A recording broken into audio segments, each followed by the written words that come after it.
안녕하세요. 오늘도 사연살롱을 찾아주셔서 감사합니다. 저는 경기도 분당에 살고 있는 40대 초반의 여성이에요. 저에게 작년 하반기는 참 특별한 시기로 기억이 되네요. 그때를 기점으로 제 인생이 완전 뒤바뀌었거든요.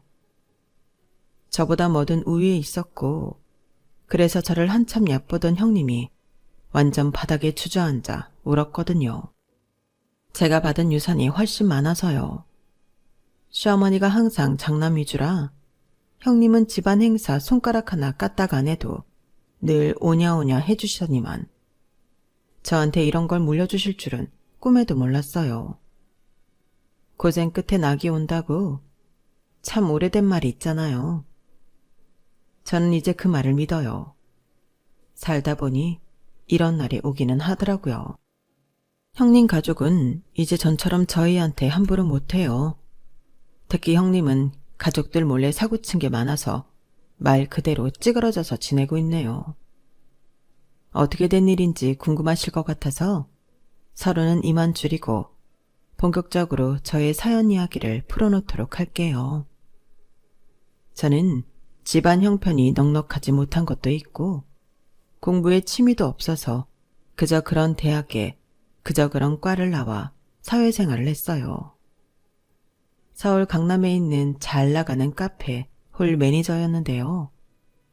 과는 별로였어도 미디어에 관심이 많아서 줄창 보다가 영어 공부가 하고 싶더라고요.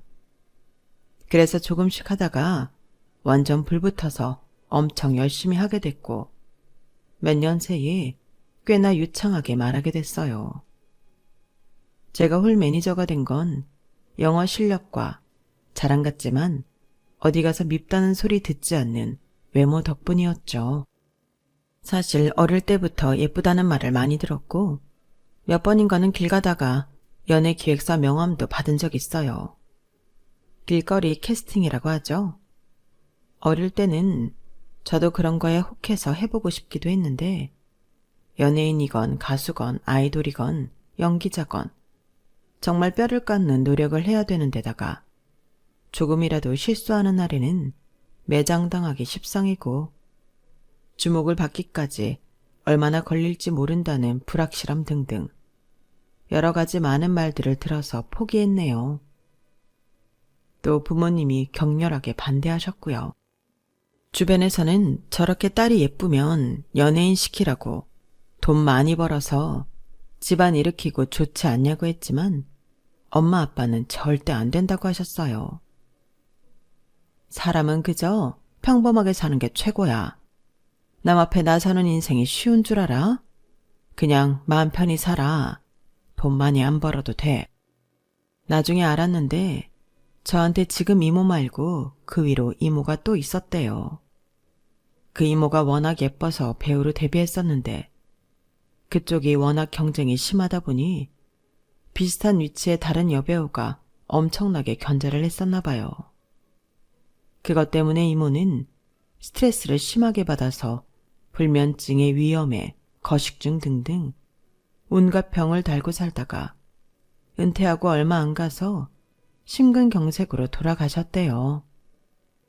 아빠는 당시에 이모가 있던 기획사에서 매니저로 일하다가 그렇게 한 사람이 죽었는데도 다들 슬퍼하기보다는 바로 다음 스케줄 잡고 TV 나가서 웃고 촬영장 가서 연기하는 것에 회의가 느껴져서 관뒀다고 하네요. 그리고 평생을 엄마와 함께 동네에서 분식집을 하셨어요. 저는 이런 사연을 알게 된 건 대학에 걷고 난 후였어요. 그것도 둘째 이모가 말씀해 주셔서 알았죠. 저는 그제야 왜 부모님이 그토록 연예계 일하는 걸 반대하셨는지 알겠더라고요. 그리고 저도 깨끗하게 포기했어요. 솔직히 이쁘다고 다 뜨는 것도 아니고요. 제가 TV에 나오는 연예인들만큼 예쁜 건지도 모르겠고요. 아무튼 저는 카페 홀 매니저 하면서 다른 직원들하고도 잘 지냈고 나름 행복하게 지냈어요. 제 수중에 들어오는 돈이 그래도 적지는 않아서 엄마 아빠 용돈도 드리고 선물도 사드리고 가끔 주말 기차 여행도 보내드렸네요. 그럴 때는 가게 문 과감하게 닫고 가시라고 했어요. 저는 제 생활에 완전 만족하며 지냈고 그렇게 2년쯤 지났을 때 남편을 만났어요. 남편은 저희 카페 근처에 있는 작은 유통회사에 다니고 있었어요. 주로 유럽에서 올리브유를 중심으로 수입하는 회사라고 했어요. 처음 저한테 말을 걸었을 때에도 올리브유 이야기를 했죠. 혹시 여기 올리브유 땡땡땡 거 쓰세요? 아무래도 그런 것 같아서요. 네, 맞아요. 아시는 분 별로 없는데 어떻게 아셨어요? 올리브유 구분하시는 분 처음 봐요. 아, 그게 제가 그거 수입하는 회사에 다녀요. 늘 올리브유 구분하는 게 일이다 보니 알게 된 거죠. 쑥스럽다는 듯 머리를 극적이며 웃는 남편이 순진하기도 하고 좀 귀여워 보였어요. 그 후 저희는 점차 가까워져서 자연스럽게 사귀는 사이가 되었어요. 그러다가 제가 프랜차이즈 레스토랑 홀 매니저로 이직을 하게 됐어요. 원래는 그렇게 티오가 나는 자리가 아니었는데 카페에 자주 오던 그 회사 임원분이 저를 잘 보셔서 추천했다고 하더라고요. 사실 제가 있던 카페가 좀 유명한 데였고 사장님이 처음부터 월급도 다른 데보다 많이 주기는 했어요. 하지만 점차 제 연차가 쌓이니까 사장님이 어떻게 월급을 올려줘야 할지 고민하는 게 보이더라고요. 그때 제 카페를 차려야 하나 어디 딴 데를 가야 하나 꽤 생각이 많았거든요. 마침 그런 제게 프랜차이즈 레스토랑에서 이력서를 내고 면접을 보라는 연락이 와서 이거다 싶어 얼른 했죠. 옮기게 된 레스토랑은 한남동 쪽에 있어서 남편과는 좀 거리가 생겼어요. 그게 남편하고 사귀고 1년쯤 됐을 때였는데 얼마 후 결혼하자고 하더라고요. 저도 이 사람이면 결혼해도 좋겠다는 마음이 있었기 때문에 우선 양쪽 집에 알린 후 반응이 어떤지 보기로 했어요. 저희 부모님도 남편 어머니도 먼저 만나보거나 하자라는 말이 나왔어요. 남편은 아버지가 몇 년 전 돌아가셔서 어머니하고 결혼한 형 부부가 있었어요. 그런데 남편 어머니가 제가 너무 궁금해서 저희 레스토랑에 친구들하고 오셨던 거예요. 저는 그것도 모르고 평소와 다름없이 일을 했죠. 그런데 갑자기 남편이 저한테 이런 말을 하더라고요. 은주야, 엄마가 너 괜찮다고 하시더라. 나도 몰랐는데 너 일하는데 친구들하고 가보셨나 봐. 친구들한테 며느리감 있다고 알린 건 아니니까 오해 말고. 내가 꼭 결혼하고 싶은 사람이 있다고 하니까 너무 궁금하셨대. 네 인상이 너무 좋고 밝아서 마음에 드신대. 나만 니네 부모님이 괜찮다고 하시면 바로 결혼 이야기 해보자고 하시네. 저는 너무 놀랐고 당황스러웠지만 알겠다고 했어요. 제가 마음에 드신다고 하니 은근 기분도 좋았고요. 어차피 결혼할 마음이 있는데 빼고 어쩌고 할 필요도 없잖아요. 그래서 바로 다음 날 남편이 저희 부모님을 뵈었죠. 부모님도 남편이 괜찮은 것 같다고 하셔서 저희 결혼 준비는 생각보다 빨리 그리고 순조롭게 진행되었어요. 결혼식도 잘하고 해방촌 쪽에 집을 얻어 신혼살림을 시작했어요. 남편 회사가 있는 강남보다 집값이 좀 저렴했고 제가 직장을 걸어서 갈 수 있어서 좋았죠. 저희는 정말 재미있게 소꿉장난하듯이 신혼생활을 시작했어요. 하지만 그런 즐거움이 한2 달 못 갔는데요. 그건 바로 제가 몰랐던 시댁의 모습을 알게 되면서부터였네요. 결혼 전에는 몰랐는데 시어머니가 엄청나게 가부장적인 사람이라는 것과 아주버님과 윗동서는 그런 시어머니를 등에 업고 뭐든 자기들 마음대로 한다는 거였어요. 특히 형님은 제가 결혼하고 처음 만났을 때는 안 그랬는데 나중에 시댁에서 만나니까 대놓고 저를 도우미 취급하더라고요. 언제 저랑 연락하고 말을 나눴다고 아주 당연하다는 듯 말이죠. 이제야 오네? 아니, 우리 다 배고파서 숨 넘어가겠다.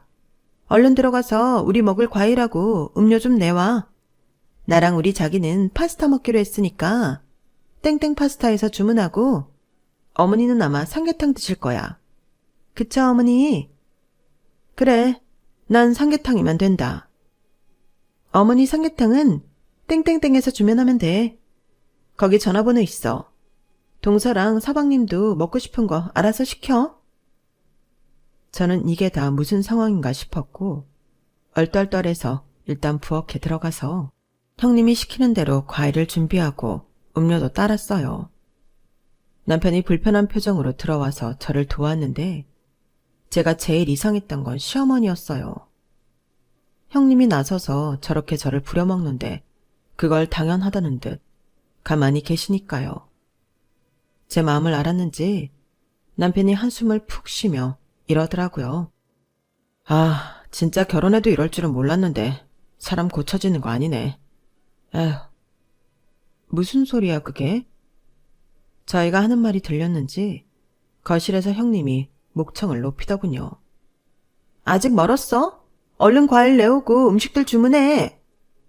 일단 저는 시키는 대로 했고 그날 모든 잔심부름과 뒷정리, 설거지, 쓰레기 버리기 등등도 다 저랑 남편이 했어요. 집에 돌아와서 남편은 속상한 표정으로 말했어요. 우리 엄마 완전 구닥다리야. 옛날 사람, 형밖에 몰라. 무조건 장남이 최고, 이런 사람이야. 그래도 너 되게 마음에 들어 하시고 먼저 결혼 이야기도 꺼내서 내가 결혼하면 달라질 줄 알았거든. 설마 하니 이렇게 본가에서 처음 다 같이 모이는 날부터 아주 당연하다는데 부려먹을 줄은 나도 몰랐다. 그럼 나랑 결혼하기 전에는 오빠 혼자 다 이렇게 했다는 거야? 그랬지. 엄마가 절대 나쁜 사람은 아니야. 나도 많이 사랑해 주셨고 배우고 싶은 것도 가르쳐 주시고 다 해주셨는데 절대 선 넘지 말라고 한 게 형이었어. 집안에서는 장남이 전부라나? 엄마 집안도 원래 그 경상도 어디 유명한 그런 집안이 있어. 경상도가 다 그렇단 건 아니고 여튼 아주 가부장적인 그런 데다가 친가도 비슷해서 아주 쿵짝이 잘 맞은 거지. 엄마는 나 절대 형한테 선 넘지 말라고 하고 뭐든 형 말을 먼저 들어줬어. 그건 진짜 지금도 내가 불만인 건데 너한테까지 이럴 줄은 몰랐다. 형수가 저러고 설치는데 어떻게 꼼짝도 안 하시냐? 남편이 불쾌해하는 것도 이해가 갔어요. 저도 황당했으니까요. 물론 나이 드신 옛날 분들 장남 위주일 수 있고 집안에서는 형님이 저보다 윗사람이니까 기강 잡는 것도 어느 정도는 이해했어요. 하지만 이건 저랑 남편은 무슨 그 집 머슴하고 부엌대기 같고 나머지는 양반들 같으니 기가 막힌 노릇이었어요. 거기에 더해 형님은 제 학벌과 직업까지 우습게 봤어요. 곁들여 제 외모 평가까지도요. 하지만 아주버님도 시어머니도 그런 걸 제지하거나 뭐라고 하는 걸 본 적이 없었어요. 남편이 불쾌한 티를 내면 조금 눈치를 보는 것 같다가 또 그러고는 했고요. 한 번은 굳이 제가 일하는 곳에 친구와 와서 브런치 메뉴를 먹더라고요. 저는 최대한 예의를 지키고 형님 친구분한테도 인사를 하고 제 권한에서 줄 수 있는 서비스로 신상품 디저트를 직접 갖다 줬어요. 이거 저희 VIP 고객님들께 나가는 용도로 만드는 마카롱하고 아이스크림이에요. 한번 드셔보세요. 좋은 시간 보내시고요. 두 사람은 제 앞에서 웃으며 고맙다고 말했어요. 그런데 제가 돌아서자마자 이런 말들이 들려왔어요. 네 동서가 싹싹하긴 하다. 예쁘고. 보니까 일도 잘하는 것 같아. 얼굴값 한다 소리는 안 듣겠는데? 서방님 홀린 게 얼굴값 한 거지 뭐. 아니면 이런 데서 일하는 여자 쳐다나 보겠어? 사람이 재주가 없으면 얼굴이라도 이뻐야 된다는 거. 딱 재보면 맞는 말이야. 그래야 먹고 살기라도 하지. 저는 듣고도 모르는 척하고 제 할 일을 했어요. 레스토랑은 제 직장이고 지금껏 제가 쌓아온 커리어가 녹아있는 곳이니까요. 얼굴 때문에 홀 매니저로 뽑혔다느니 하는 억울한 소리는 가끔 시기하는 직원들한테 듣기는 했어요. 하지만 시댁 식구한테, 그것도 저를 함부로 하는 사람한테 들으니 기분이 참 별로더라고요. 저는 모른 척하고 있었지만 속으로는 불쾌하기 짝이 없었어요. 그래도 잊어버리고 일에 열중하려고 노력을 했죠. 하지만 형님은 곱게 넘어가는 법이 없었어요. 그건 계산할 때 일어난 일이었는데요. 제가 홀 전체를 보고 있는데 카운터 직원이 와서 조용히 말했어요. 매니저님, 혹시 매니저님 가족분 돈 안 받는 거 맞아요? 저분 말씀이 매니저님이 알아서 할 거라고 해서 잠깐 확인하겠다고 했거든요. 그날 형님이 먹은 건 저희 레스토랑에서 제일 비싼 것들이었고 와인도 최고급이었어요. 레스토랑이 프랜차이즈였지만 고급형이라 호텔 수준에 맞춘 곳이라서 가격들이 다 만만치 않았어요. 제가 힐끔 카운터 쪽을 보니 형님이 재미있다는 표정으로 저를 보고 있더라고요. 저는 그 순간 더 이상 호구가 되는 건 하지 말아야겠다고 결심했어요. 집안에서 우습게 보는 것도 열받는데 제 직장에 와서까지 저를 물먹이려고 하는 거잖아요. 어쩐지 형님이 왜 일부러 먼 한남동까지 왔나 했네요. 저는 일단 웃으면서 카운터로 갔어요. 음식은 다 마음에 드셨어요? 어떠셨는지 모르겠네요. 그러자 형님 친구분이 제 눈치를 보며 말하더군요. 정말 다 너무 맛있게 잘 먹었어요. 나 여기 말만 듣고 처음 와보는데 진짜 좋네요. 부모님 모시고 한번 오고 싶어요. 오실 때 연락 주세요. 제가 서비스 잘해드릴게요. 그리고 형님, 저희는 자기 부모님이어도 무조건 직원이 다 책임지는 시스템 아니라서요. 제가 가족 할인은 해드릴 수 있어요.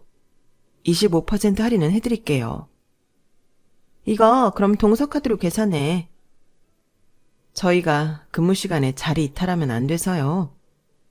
제가 지금 카드가 없거든요. 제 사물함에 있죠. 누가 카드를 근무 시간에 들고 있겠어요? 저희는 그러면 안 돼요. 그러니까 이건 계산하고 가셔야 돼요. 형님이 계산하실 거죠? 뭐 친구분이 하셔도 제가 25% 해드리라고 할게요. 제 말에 형님은 금세 표정이 험악해지더니 팔짱을 끼고 저를 노려봤어요. 야, 뭐 이까지 레스토랑이 별거라고 그러면 되고 안 되고가 많아. 니들처럼 식당에서 음식이나 나르는 것들이 웬 잘난 척이 이렇게 심해? 그냥 네가 해. 저희 모그룹이 대기업 땡땡땡이에요. 저희도 대기업 사원입니다. 여기 다 정직원이에요. 그래서 저희도 사칙을 지키지 않으면 나중에 불이익 받아요. 어떻게 계산해 드릴까요? 아니면 카드 나눠서 계산하시겠어요? 제가 눈 하나 깜짝 안 하고 사무적으로 대하니 형님은 부들부들 떨었어요. 형님 친구가 오히려 눈치 빠르게 자기 카드를 꺼내더라고요. 형님은 그건 또 자존심이 상했는지 어쩔 수 없이 가방에서 카드를 꺼내더니 저를 차갑게 보더라고요. 나중에 얘기 좀 해 동서. 저는 카드를 바로 카운터 직원에게 건네주었고 계산이 끝난 후 영수증과 함께 받아서 다시 형님 손이 쥐어졌어요. 조심히 가세요. 다음에 오실 때는 두 분 다 미리 연락 주세요. 저는 환하게 웃으며 두 사람을 계단 밖까지 배웅했어요. 물론 그 후 시댁에서 저한테 돌아올 일은 각오하고 있었죠. 얼마나 심술을 부리고 저한테 못되게 굴지 짐작은 갔지만 그렇다고 매번 당하기는 싫었어요. 집에 와서 남편한테 그날 있었던 일을 말했더니 남편은 정말 잘했다고 하더라고요. 자기 속이 다 후련하다면서요. 그런데 형님은 참 대단한 사람이었어요. 제가 생각지도 못한 쪽으로 저를 공격하더군요. 그건 바로 시어머니를 이용한 거였어요. 다음날 바로 시어머니가 저를 보자고 연락이 왔더라고요. 그날 퇴근 후에 시댁에 가봤더니 옆에는 형님이 앉아있는데 딱 저를 보는데 아주 고소하다는 조롱 가득한 눈빛이더라고요. 시어머니는 엄한 얼굴로 저한테 말했어요. 둘째, 듣자 아니 네가 큰애를 친구 앞에서 창피를 줬다는데 그게 사실이냐? 큰애는 네가 일하는 곳이니까 당연히 네가 계산할 거라 여겼는데 친구 앞에서 너무 사무적으로 계산하라고 그렇게 얘기해서 부끄럽고 민망했다더구나. 만약 그렇더라도 일단 네가 처리하고 나중에 네 형님한테 잘 말해볼 생각 없었니? 그러면 다들 좋게 끝났잖아. 어떻게 아랫사람이 윗사람 망신을 줘? 우리 집에서는 그런 일 있을 수 없다. 큰애는 장남 집안이야. 우리 집이 얼마나 장남을 중요하게 생각하는지 너도 이제는 알 거 아니니? 집안마다 가풍이 다르니까 적응할 시간은 필요하겠다만 너도 다시는 이런 실수 안 했으면 좋겠구나. 얼른 큰애한테 사과하고 그날 큰애가 계산한 건 네가 돈을 붙여주고 마무리하자. 뭐라고 말했는지는 모르지만 시어머니는 저를 단단히 오해하는 눈치였어요. 그러니까 그날 식사값을 저보고 보내라고 하죠. 형님은 옆에서 아주 애처로운 표정으로 가증스럽게 연기를 했어요. 아니에요, 어머니. 그렇게까지 안 해도 괜찮아요. 제가 웬만하면 그냥 넘어갈 수 있는데요. 제가 친구 앞에서 너무 부끄럽더라고요. 저희 집안 기간 엉망이라고 생각하길래 어쩔 수 없이 말씀드린 거고, 그리고 동서가 저를 뭔가 오해하는 것 같아요. 동서 혹시 내가 동서를 함부로 대한다거나 그렇게 생각할까봐 그러는데 나는 전혀 그런 생각이 없어. 뭐 자격지심에 그럴 수는 있겠지만 좀 긍정적이고 자존감 높게 살았으면 해. 윗사람이 이 정도로 너를 이해해주면 너도 죄송하다고 사죄하는 게 좋겠구나. 그리고 그날 식사값 꼭 형님한테 보내주고 친구 앞에서 망신을 주면 어떻게 하니? 묵묵히 듣고 있던 저는 이대로는 안 되겠다 싶었어요. 더 이상 끌려다니고 싶지 않았네요. 그래서 앞으로 어떤 일이 벌어지더라도 감당하자는 마음으로 제 할 말을 했어요. 죄송한데요, 어머니. 그렇게는 못하겠어요. 저만 형님을 배려하고 맞춰줘야 한다는 건 옳지 않은 것 같아요. 윗사람이 아랫사람 직장에 오면서 왜 연락 한 번 하는 배려는 없는데요? 저를 건방지다고 생각하실 거 각오하고 말씀드리는데요. 거기서 제 이름 걸고 계산 안 하고 가버리면 다른 직원들은 저를 어떻게 생각할까요? 어머니는 형님이 친구한테 창피당하는 것만 생각하셨지 제가 직장에서 어떤 입장이 될지는 생각 못 하신 것 같아요. 직원들이 제가 매니저라는 권한을 함부로 휘두른다고 생각하지 않겠어요? 직장에는 엄연히 직장의 규칙이 존재해요. 저희는 거기에서 일하고 월급 받으면서 그걸 지키기로 한 거고요. 규칙을 지키지 않는 매니저를 어떤 직원이 신뢰할 수 있을까요? 저는 그날 제가 할 수 있는 한도 내에서 최선을 다했어요. 제가 직접 서빙하지 않아도 되는 걸 서빙했고 VIP 고객들한테만 나가는 음식들도 제공했어요. 그리고 사전에 예고 없는 갑작스러운 방문이기는 하지만 제 가족 할인 적용해서 25% 싸게 해드렸고요. 제가 할 수 있는 일을 다 했는데도 제가 잘못했다고 하신다면 저도 사과할 수 없어요. 형님이 저를 당혹스럽게 만든 거는 왜 생각 못 하시는지 모르겠어요. 집안마다 가풍이 있다는 거 아는데요. 아무리 장남이 중요하다고 해도 그 집에 다른 사람들도 감정이 있고 밖에 나가서는 장남, 차남 상관없이 그냥 한 인격체예요.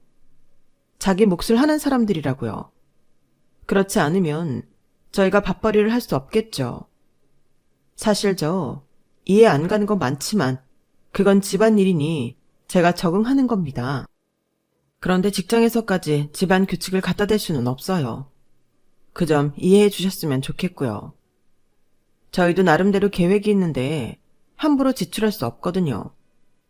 그날 형님이 25% 할인 받고 나온 가격이 52만 원인데 저는 그거 쉽게 쓸 수가 없어서요. 그 점 양해해 주세요. 그럼 저는 이만 가보겠습니다. 제 말에 시어머니는 깜짝 놀라 눈이 커졌고 형님도 의외의 반응이었는지 아주 경악할 표정을 짓더라고요. 어머, 어머니, 제 말하는 것 좀 보세요. 어머, 세상에. 아무리 가방끈 짧고 무식하다고 해도 저 정도일 줄 몰랐어요. 어쩜 저래요, 어머니? 어머니 앞에서 따박따박 말대꾸하는 것 좀 보세요. 네, 제가 학벌도 별로고 얼굴 반반해서 이렇습니다. 늘 그렇게 생각해 오셨잖아요. 저는 차분하고 싸늘하게 형님한테 말했어요. 둘째 너, 정말 이대로 갈 거라고? 진심이니? 네. 어머니, 제가 마음에 안 드셔도 저도 제 자존심을 지켜야겠어요. 아무리 시댁 어른들이라고 해도 더는 저 자신을 상처 입히고 싶지 않네요. 그럼 가보겠습니다. 저는 마음을 굳게 먹고 시댁을 나왔어요. 그 다음은 안 봐도 뻔하죠. 시어머니가 남편한테 전화를 해서 제가 한바탕 하고 갔다고 했고 남편은 그걸로 저한테 뭐라고 하는 게 아니고 아주 뜨뜻미지근하게 반응했다고 해요. 그러니까 결혼하고 변했다고 하시더래요. 그러거나 말거나 자기도 엄마가 좀 변했으면 좋겠다고 했는데 안 통하다라는 거죠. 그 후에는 저한테 시댁 출입 금지 명령이 떨어졌어요. 시어머니가 저를 안 보고 싶다는 거죠. 저도 그냥 그걸 받아들였네요. 그렇게 두어 달쯤 지났을 때 남편이 하는 말이 이렇더라고요. 근데 엄마가 나랑 둘이 있을 때 슬쩍 이러더라. 형수가 자기 레스토랑 가서 52만 원씩이나 먹은 건 너무했대. 그것도 25% 할인인데 말이야. 남편은 시어머니 심경에 뭔가 변화가 있는 것 같다고 했어요. 하지만 제 출입 금지 명령이 풀린 건 아니었어요. 저는 그러려니 하고 있었어요. 신경이 안 쓰이는 건 아니었어요. 시어머니 생신 때에는 선물도 정성스럽게 준비해서 남편 통에 보냈고요. 형님은 저를 아주 천하의 못된 년을 만들며 남편 듣는 데서도 여우가 사람을 홀렸다는 둥 그딴 말을 했다는군요. 그러다가 일이 터졌어요. 시아버지 제사를 얼마 앞두지 않았을 때였어요. 저는 제가 먼저 시어머니한테 전화를 드려서 제가 제사 준비하러 가겠다고 말하려던 참이었는데요. 갑자기 형님한테서 연락이 온 거였어요. 한 6개월 만이었던 것 같아요. 근데 그 내용이 진짜 기가 막혔어요. 동서, 지금 땡땡 대학병원 응급실로 가봐. 어머니가 쓰러지셨다고 연락이 왔는데 나는 지금 중요한 약속이 있어서 그래. 그러니까 일단 동서가 가 있어. 서방님도 부르고. 네? 어머니가 쓰러지셨어요? 아니 그러면 형님도 바로 가셔야죠. 아무리 중요한 약속이어도 어머니가 쓰러지셨는데요. 아, 나도 내 생활이 있잖아. 어떻게 그런 갑작스러운 일에 일일이 다 맞추라는 거야? 나는 연락했다. 어머니 저렇게 혼자 응급실에 둘 거 아니지? 얼른 가봐. 저는 너무 당황했지만 서둘러 병원으로 가면서 남편한테도 연락했어요. 남편도 곧 온다고 했고요. 시어머니는 뇌졸중이 와서 출혈이 좀 있다고 했어요. 얼른 처치를 했고 며칠 입원을 해야 한다더라고요. 다행히도 목숨은 건졌지만 시어머니는 몸 한쪽이 조금 마비가 되고 말을 제대로 못하는 등 몇 가지 후유증이 남았어요. 누군가 옆에서 계속 시중을 들어야 했어요. 그런데 아주버님하고 형님한테 연락이 안 되더라고요. 태어날 때 아주버님은 왔는데 형님은 아예 보이지도 않았어요. 제 손을 잡고 아주버님 차에 타시던 시어머니는 떠듬으면서 말씀하셨어요. 큰애는 어딨어? 어머니, 형님 본가로 오실 거예요. 오신다고 했대요. 그렇죠, 아주버님? 하지만 아주버님은 운전석 문을 열어놓고 다른 데만 쳐다보고 있더라고요. 시어머니가 아픈 것만 아니면 이딴 싸가지가 집안 장남의 태도냐고 한바탕 퍼붓고 싶었네요. 그런데 아주버님은 본가에 와서도 우물쭈물 저한테 이것저것 떠넘기더니 후딱 가버렸어요. 형님한테 문자를 남겨도 오지 않았고요. 시어머니는 계속 크네 하며 형님만 찾았어요. 저와 남편은 그날 작정하고 아주버님 댁을 찾아갔어요. 저렇게 장남 가족만 찾는데 어떡할 거냐고요. 그런데 형님이 이러더라고요. 집안에 장남이 잘 돼야 된다는 게 어머니 뜻 아니에요? 근데 어머니 병간호 때문에 시간하고 에너지 뺏기면 이 사람도 그렇고 저도 피아노 레슨하는데 집중할 수가 없어요. 물론 우리도 할 도리는 할 건데 일단 어머님 좀 회복하실 때까지는 서방님 쪽에서 주로 해주면 좋겠는데요. 그걸 어머니도 더 바라지 않으실까요? 장남 위해 주시니까요. 그 자리에는 7살 난 아주버님 부부딸도 있었어요. 애 앞에서 싸울 수도 없고 저희는 어이가 없었네요. 이런 식으로 저희한테 짐을 떠넘기는 게 보이잖아요. 아주버님은 자기네가 매달 얼마씩 부담하겠다며 좀 해달라고 하더라고요. 일단 저희는 어머니 아픈 걸로 싸우고 싶지 않아 집에 와서 의논을 했어요. 그리고 일단 저희가 본가로 들어가기로 했네요. 저희 둘 다 출퇴근하는 게 힘들어지지만 어쩌겠어요. 저희는 낮에는 도우미를 불러 시어머니를 케어하고 다른 때에는 저희가 직접 시중을 들었어요. 그러느라 정말 여행 한 번을 제대로 못 갔어요. 시어머니 옆에 있는 사이에 아들도 태어났고 저는 관리직으로 옮겼다가 코로나 때 회사를 그만두었어요.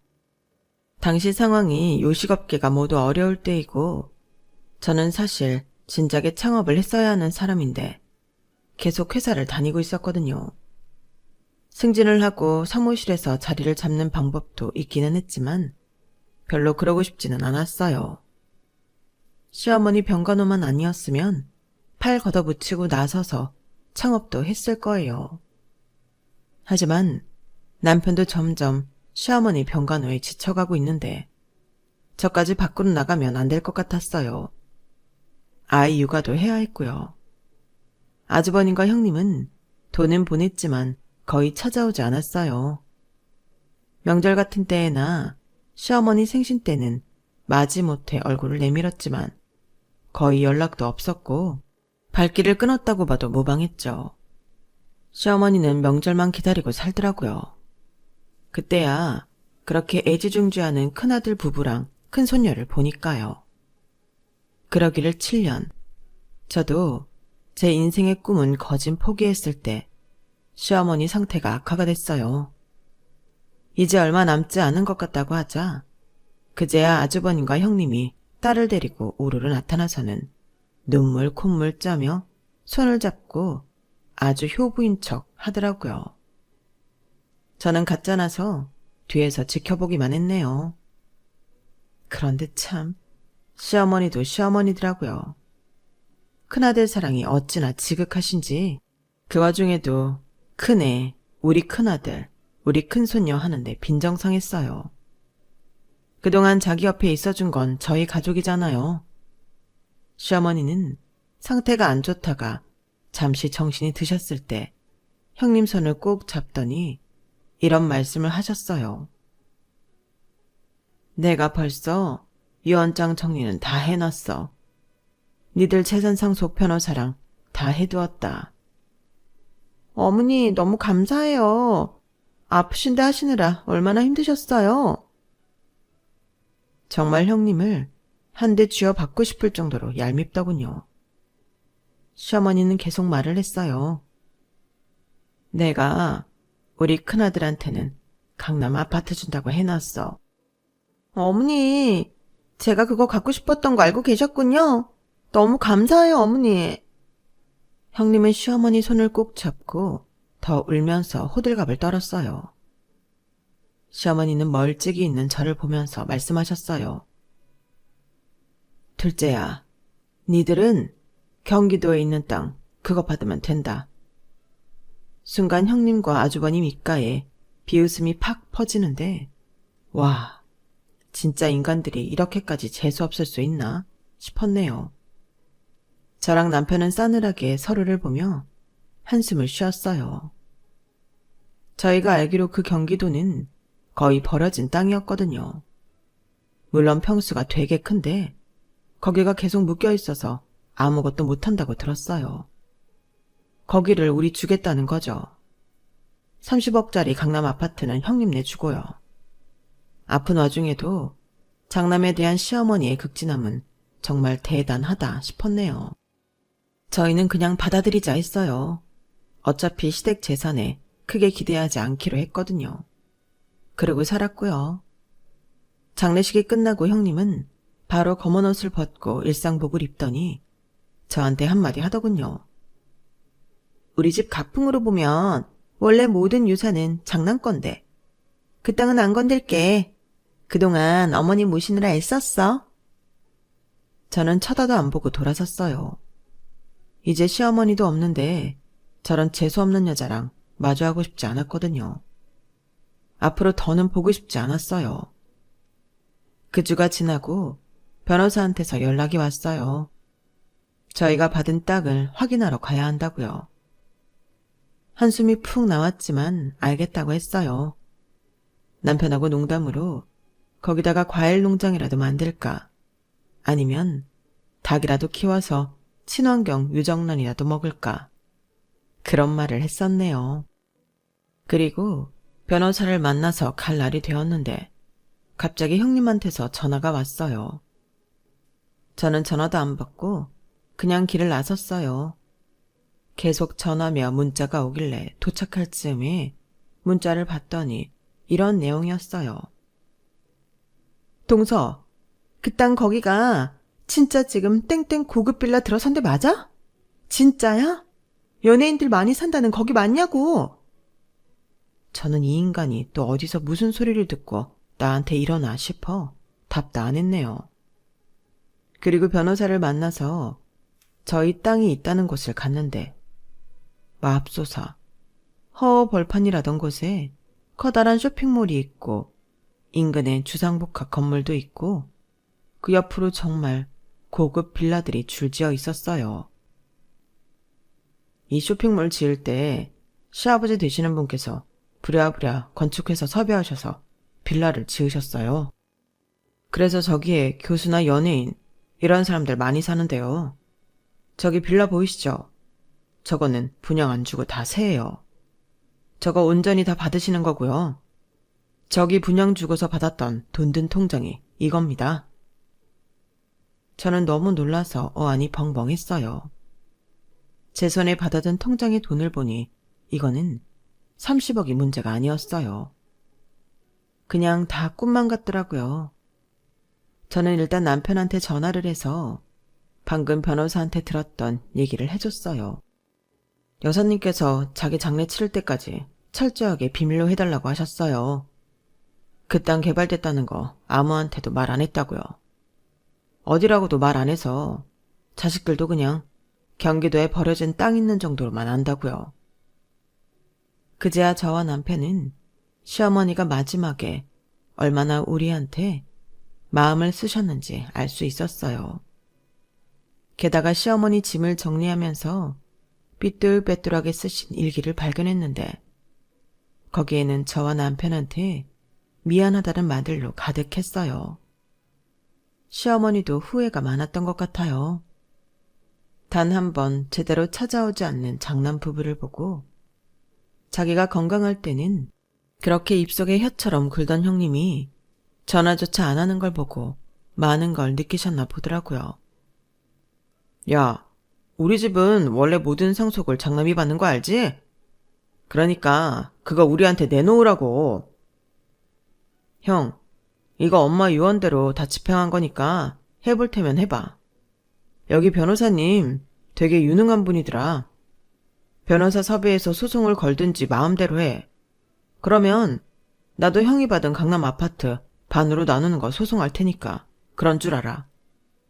요즘 세상에 장남이 다 받는 그런 게 어딨어? 원래대로라면 다 반반 아니겠어? 남편이 아주버님한테 세게 나가자 그 이후로는 별 반응이 없었어요. 형님은 그 후로 자꾸 전화하고 문자로 갑자기 저한테 살갑게 굴며 자주 만나자는 둥 자기랑 여행을 가자는 둥 헛소리를 하길래 그냥 다 차단해버렸어요. 저희는 지금도 시어머니가 살던 집에 그냥 살고 있네요. 제 인생에 이런 큰 돈은 처음이라 얼떨떨한데요. 우리 애 잘 키우는데도 쓰고 남편 퇴직 후를 생각해서 알뜰하고 소중하게 쓸 생각이에요. 저도 브런치 카페를 해보고 싶은데 과연 제가 잘할 수 있을지, 사업성이나 수입은 어떻게 될지 시장 조사를 철저히 해보고서 신중하게 결정할 생각이에요. 막판에 시어머님 덕에 형님 코를 납작하게 해준 것만으로도 속이 다 시원해요. 이래서 사람은 다 자기 한 대로 돌려받는다는 말이 있나 봐요. 저는 정말 그렇다고 생각해요. 앞으로도 사람을 겉모습이나 지위로 따지지 않고 진심으로 대할 생각이에요. 제가 끝까지 시어머니한테 예의를 지켰던 것처럼요. 아, 물론 형님 내외한테는 그닥 잘하고 싶지 않네요. 그런 사람들하고는 안 만나는 게 상책이더라고요. 남편도 그래도 가족이고 형제니까 잘 해보려고 무던히 애를 썼는데 저희한테 엄청난 돈이 들어왔다는 걸 알자마자 자기한테 내놓으라는 것에 완전히 질렸대요. 저도 형님이 손바닥 뒤집듯 태도 바꾸는 것도 불쾌하고요. 사람을 얼마나 우습게 보면 그러겠어요. 그냥 시아버지 시어머니 제사 다 우리가 모시고 웬만하면 안 보고 살려고 합니다. 그럼 지금까지 제 이야기 들어주셔서 감사해요. 다들 행복하고 건강하세요. 여러분, 사연 댓글에 응원과 현명한 조언 부탁드려요. 좋아요와 구독은 저에게 큰 힘이 됩니다. 오늘도 좋은 일 가득하세요.